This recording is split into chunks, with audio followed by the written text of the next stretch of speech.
ওই শুভেন্দু অধিকারী ওই ভাইটা যেটা লিপস্টিক পরে, ওইটা তো ও একটা কি এফআইআর করেছে মমতা বন্দ্যোপাধ্যায়ের বিরুদ্ধে মামলা হলো।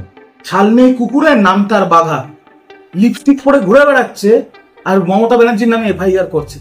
সেই পরিবারটা তো দুদিন আগে তৃণমূল ভবন থেকে সাংবাদিক সম্মেলন করে বলেছে তাদের উপর কি অত্যাচার হয়েছে। এরা বলে হিন্দু হিন্দু হিন্দু হিন্দু, বিজেপি হিন্দুদের দল। যে যাদেরকে আসাম সরকার এনআরসি নোটিশ পাঠিয়েছে কোন ধরনের মানুষ তারা? সকলেই তো হিন্দু। সবই তো আপনাদের সাজানো। প্রেস কনফারেন্স করছেন কুণাল ঘোষ, সিরাজ হাকিম সবাই রয়েছেন, সাংসদরা রয়েছেন, সেটাও নাকি কুণাল ঘোষ শিখিয়ে পড়িয়ে অভিনয় শিখিয়ে সবই সাজানো, সবই সাজানো আমাদের। আর ওরা হচ্ছে ধোয়া তুলসী পাতা রাজা হরিশ্চন্দ্রের একমাত্র সন্তান। ভোটার তালিকা সংশোধন নিয়ে যে বিতর্ক তৈরি হচ্ছে তার সঙ্গে জুড়ে আছে বাঙালিদের উপর অত্যাচার ভিন রাজ্যে, বিজেপি শাসিত রাজ্যে প্রধানত।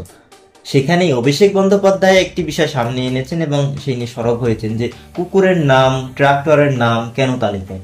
না, এটা তো অভিষেক বন্দ্যোপাধ্যায় সরব হওয়ার অপেক্ষা রাখে না, এটা তো ভাইরাল হয়ে গেছে। আর সেই ছবি যদি আমার কাছে থাকে, আমার কাছে এখন নেই, আমি আপনাকে দেখিয়ে দিতাম যে বিহারে কেন্দ্র নির্বাচন কমিশন ভোটে বিজেপিকে জিততে পারবে না, ভোটে বিজেপিকে মদত করার জন্য বিজেপির দালাল হিসেবে কাজ করছে, যেখানে প্রায় 60 লক্ষ বিহারের মানুষের ভোটাধিকার ছিনিয়ে নিচ্ছে নির্বাচন কমিশন। সেখানে নির্বাচন কমিশনের কাছে গ্রহণযোগ্য যে রেসিডেন্স সার্টিফিকেট, সেখানে একটা কুত্তার নামে রেসিডেন্স সার্টিফিকেট বেরিয়েছে। মানে মানুষের ভোটাধিকার কেড়ে নেবে নির্বাচন কমিশন বিজেপির হয়ে, আর ভোট দেবে কুত্তা। তারপরে আরেকটা ছবি ভাইরাল হয়েছে, একটা ট্র্যাক্টরকে রেসিডেন্স সার্টিফিকেট দেওয়া আছে। মানে মানুষ ভোট দিতে পারবে না। বিজেপিকে জেতানোর জন্য নির্বাচন কমিশনের যে নতুন কমিশনার হয়েছে জ্ঞানেশ কুমার, সে তো অমিত শাহর সেক্রেটারি ছিল, ওকে দিয়ে মানুষের নাম বাদ দিয়ে দিতে হবে, ওকে দিয়ে মানুষের ভোটাধিকার ছিনিয়ে নিতে হবে, আর কুত্তা ট্র্যাক্টররা ভোট দেবে বিজেপির হয়ে। সে কুকুরের আবার মা বাবা আছে তো বলছি, রেসিডেন্স সার্টিফিকেট তো মা বাবা নাম অ্যাড্রেস ফ্যাড্রেস সবই আছে। তো সেটাই তো বলছি যে সাধারণ দেখুন, ভারতবর্ষে যত মানুষ থাকে তাদের প্রধান গণতান্ত্রিক অধিকার হচ্ছে ভোটাধিকার। ভোটাধিকারের থেকে বড় কোনো গণতান্ত্রিক অধিকার হতে পারে না। সেইটাকে ছিনিয়ে নিচ্ছে নির্বাচন কমিশন বিজেপির দালালি করতে গিয়ে, আর নাম নথিভুক্ত করছে কুত্তা আর ট্র্যাক্টরে। কি ধরনের তামাশা হচ্ছে এটা বিহারে? বিহারটা যদিও ট্রেলার, টার্গেট ওদের বাংলা, কিন্তু বাংলাতে আমি বলছি এই এসআইআর হচ্ছে সাইলেন্ট ইনভিজিবল রিগিং। নামকরণ করেছেন আমাদের জাতীয় সাধারণ সম্পাদক Abhishek Bandyopadhyay. Silent invisible rigging মানে চুপচাপ অদৃশ্য ভাবে রিগিং করে নাও পুরো ভোটটাকে। এই বাংলায় সেটা হতে দেবো না। গতকাল সংসদের বাইরে শ্রী অভিষেক বন্দ্যোপাধ্যায় বলছেন, আমি সেটাই রিপিট করছি, যে বিজেপির নেতারা বলছে যখন এসআইআর এক্সারসাইজ বাংলায় হবে তখন 2 কোটি মানুষের নাম বাদ যাবে। তিনি স্পষ্টভাবে জানিয়েছেন, আর আমি একজন দলের সাধারণ কর্মী হিসেবে আমিও বিজেপিকে স্পষ্টভাবে জানাচ্ছি যে 2 কোটি তো অনেক দূরের কথা। অভিষেক বন্দ্যোপাধ্যায়ের কথায় 2টো নাম বাদ দিয়ে দেখাও, কত ধানে কত চাল আমরা বুঝিয়ে দেবো। ক্ষমতা থাকলে 2টো নাম বাদ দাও, বাকিটা আমরা দেখে নেব। কিন্তু এই রাজ্যেও তো বাংলাদেশি সন্দেহে গ্রেফতার হয়ে চলেছে। বাংলাদেশি সন্দেহে যারা গ্রেপ্তার হচ্ছে, যদি বাংলাদেশি হয়ে থাকে, লুকিয়ে আসে, তাদের বিরুদ্ধে আইনি পদক্ষেপ হবে। কিন্তু আমার প্রশ্ন হচ্ছে, ডিজি বিএসএফ তাহলে শ্বেতপত্র প্রকাশ করুক। একটা বাংলাদেশি বা একটা রোহিঙ্গা, সে তো আরশোলা নয়, বাংলাদেশ থেকে উড়ে উড়ে উড়ে উড়ে চলে এলো বাংলায়, সে তো বর্ডার পার করছে। তাহলে বিএসএফ, যেটা অমিত শাহর অধীনে, বিএসএফ কি আঙুল চুষছে বসে বসে? বিএসএফ কি আঙুল চুষছে? অমিত শাহকে স্বরাষ্ট্রমন্ত্রী হওয়ার পর বালাকোট হলো, কোনো উত্তর নেই। মণিপুর এখনো জ্বলছে, কত লক্ষ মানুষ মরে গেছে, কত মানুষের নিঃস্ব হয়ে গেছে, কত মানুষ সর্বশান্ত হয়ে গেছে, কোনো হিসেব নেই, কোনো ভ্রুক্ষেপ নেই। অমিত শাহ স্বরাষ্ট্রমন্ত্রী পহেলগাঁওতে 26 জন নিরীহ ভারতীয়কে ধর্ম দেখে চিহ্নিত করে পাকিস্তান সমর্থিত জঙ্গিরা এসে গুলি করে চলে গেল, কোনো বিকার নেই। আর এইখানে নাকি বাংলাদেশি আর রোহিঙ্গা টক টক টক টক করে বাংলাদেশ থেকে হেঁটে হেঁটে চলে আসছে। তাহলে অমিত শাহ বসে আছে কেন চেয়ারে?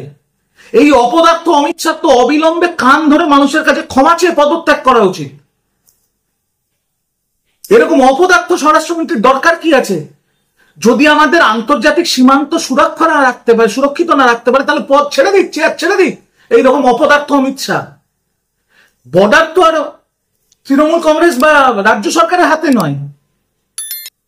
যদি ভারতবর্ষে যদি একাধিক রোহিঙ্গা বা বাংলাদেশি থাকে, তাহলে ডিজি বিএসএফ একটা শ্বেতপত্র প্রকাশ করুক যে আজকের দিনে বাংলাদেশ থেকে ভারতবর্ষে বা বাংলায় এত রোহিঙ্গা বা বাংলাদেশি ঢুকেছে। ডিজি বিএসএফ শ্বেতপত্র প্রকাশ করছে না কেন? অমিত শাহ যে রোহিঙ্গা রোহিঙ্গা বলে চেঁচাচ্ছে, ওর এতটা নির্লজ্জ বেহায়া স্বরাষ্ট্রমন্ত্রী আমি দেখিনি। দায়িত্ব তো ওর রোহিঙ্গা আটকানো, বাংলাদেশে আটকানো। ওই অপদার্থ নিজের কাজ করতে পারছে না, রোহিঙ্গা রোহিঙ্গা বলে চেঁচাচ্ছে। অদ্ভুত। এমনকি বাঙালি পরিযায়ী শ্রমিকদের উপর যে আক্রমণ হচ্ছে দিল্লির একটি ঘটনা, সেই নিয়ে তৃণমূল কংগ্রেস মিথ্যাচার করছে বলে বিজেপি সরব হচ্ছে। দিল্লি পুলিশের একটি প্রেস কনফারেন্স তারা সামনে নিয়ে এসেছে এবং বলছে যে মমতা বন্দ্যোপাধ্যায় মিথ্যে কথা প্রচার করছেন, টুইট করছেন। এমনকি শুভেন্দু অধিকারীর ভাই সাংসদ, তো তিনি দিল্লি পুলিশের সাইবার ক্রাইম শাখায়, শুভেন্দু অধিকারী ওই ভাইটা যেটা লিপস্টিক পরে, ওইটা তো ও একটা কি এফআইআর করেছে মমতা বন্দ্যোপাধ্যায়ের বিরুদ্ধে মামলা হলো। ছালমেই কুকুরের নাম তার বাঘা, লিপস্টিক পরে ঘুরে বেড়াচ্ছে আর মমতা ব্যানার্জির নামে এফআইআর করছে। সেই পরিবারটা তো দুদিন আগে তৃণমূল ভবন থেকে সাংবাদিক সম্মেলন করে বলেছে তাদের উপর কি অত্যাচার হয়েছে। এরা বলে হিন্দু হিন্দু হিন্দু হিন্দু, বিজেপি হিন্দুদের দল। যে যাদেরকে আসাম সরকার এনআরসি নোটিশ পাঠিয়েছে, কোন ধর্মের মানুষ তারা? সকলেই তো হিন্দু। সবই তো আপনাদের সাজানো। প্রেস কনফারেন্স করছেন, কুণাল ঘোষ, ফিরহাদ হাকিম সবাই রয়েছেন, সাংসদরা রয়েছেন, সেটাও নাকি কুণাল ঘোষ শিখিয়ে পড়িয়ে, অভিনয় শিখিয়ে। সবই সাজানো, সবই সাজানো আমাদের। আর ওরা হচ্ছে ধোয়া তুলসী পাতা রাজা হরিশ্চন্দ্রের একমাত্র সন্তান, তাই না? দিল্লি পুলিশকে দিয়ে একটা মিথ্যে প্রেস কনফারেন্স করিয়ে দিলেই হয়ে গেল। 16 জন পিংলা পশ্চিম মেদিনীপুরের পরিযায়ী শ্রমিককে গুজরাতে আটকে রেখে নির্মম অত্যাচার করেছে। তাদের ভিডিও এই কিছুক্ষণের মধ্যে আমি প্রকাশিত করব আমার টুইটার আর ফেসবুক পেজে। তারা সকলে হিন্দু। এরা হিন্দুদের দল। সুকান্ত মজুমদার স্বামী বিবেকানন্দকে বলেছিল বামফ্রন্টের প্রোডাক্ট। এরা হিন্দুদের দল। এদের 14 পুরুষ শ্যামাপ্রসাদ মুখার্জি নেতাজি সুভাষচন্দ্র বোসের বিরোধিতা করেছিল। এরা হিন্দুদের দল। বিদ্যাসাগরের মূর্তি ভেঙেছিল। এরা হিন্দুদের দল। সব ছেড়ে দিন, মনীষীদের ছেড়ে দিন, বাংলার মনীষীদের ছেড়ে দিন।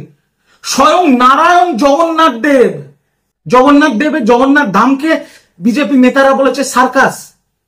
সুকান্ত মজুমদার ন্যাশনাল মিডিয়াতে আমার সাথে বসে বলেছে অ্যামিউজমেন্ট পার্ক। মহাপ্রসাদকে বলেছে হালাল প্রসাদ। এরা হিন্দুদের দল। এরা আপাদ মস্তক হিন্দু বিরোধী, মুসলিম বিরোধী, বাংলা বিদ্বেষী একটা দেশদ্রোহীদের দল। এরা সবাই দেশদ্রোহী। এরা বাংলা আর বাঙালির ওপরে যে আক্রমণ এনেছে, বাংলার অস্মিতা, বাংলার সংস্কৃতি, বাংলার কৃষ্টির ওপরে যে আক্রমণ নিয়ে নামিয়েছে, প্রথমবার বাংলার ইতিহাসে স্বাধীনতার পর তৃণমূল, কংগ্রেস, সিপিএম সবাই এই প্রসঙ্গে রাস্তায় নেমেছে। বাঙালি রাস্তায় নেমেছে, বাংলা রাস্তায় নেমেছে। আমাদের মাতৃভাষার উপরে এরা আক্রমণ করেছে। আগামী দিনে বাংলার থেকে বিজেপি নিশ্চিহ্ন হয়ে যাবে। এদের জ্বর থেকে তুলে ছুঁড়ে ফেলে দেবে বাঙালি বঙ্গোপসাগরে। কিন্তু বঙ্গোপসাগরে বিসর্জন হবে তৃণমূল কংগ্রেসের, জগন্নাথ দেবের আশীর্বাদে। সেই দিঘাতে কারা জগন্নাথ দেবের আশীর্বাদ পাবে? এরা যারা জগন্নাথ দেবের প্রসাদকে হালাল প্রসাদ বলেছে, যারা জগন্নাথ ধামকে সার্কাস বলেছে, অ্যামিউজমেন্ট পার্ক বলেছে, তারা আশীর্বাদ পাবে জগন্নাথ দেবের। আপনার কি মনে হয়? আপনার কি মনে হয়? আপনাদের দর্শকদের কি মনে হয়? দেখবেন না কি হয় 26-এ, দেখবেন কি হয়। কারণ আপনাদের যারা ভোট দেয় সেই বাংলাদেশি, রোহিঙ্গা, মুসলিমরা, তারা তো এবার আর ভোট দিতে পারবে না, কারণ এসআইআর হবেই, আইন অনুযায়ী হবে এবং তাদের নাম বাদ হয়ে যাবে। এসআইআর মানে হচ্ছে সাইলেন্ট ইনভিজিবল রিগিং। এই সাইলেন্ট ইনভিজিবল রিগিং বাংলায় হবে না, আমরা হতে দেব না। আর গতকাল সংসদে অভিষেক বন্দ্যোপাধ্যায় স্পষ্ট বলেছেন, বিজেপি নেতারা বলছে 2 কোটি মানুষের নাম বাদ দেবে। মানুষের প্রধান অধিকার, গণতান্ত্রিক অধিকার হচ্ছে ভোটাধিকার।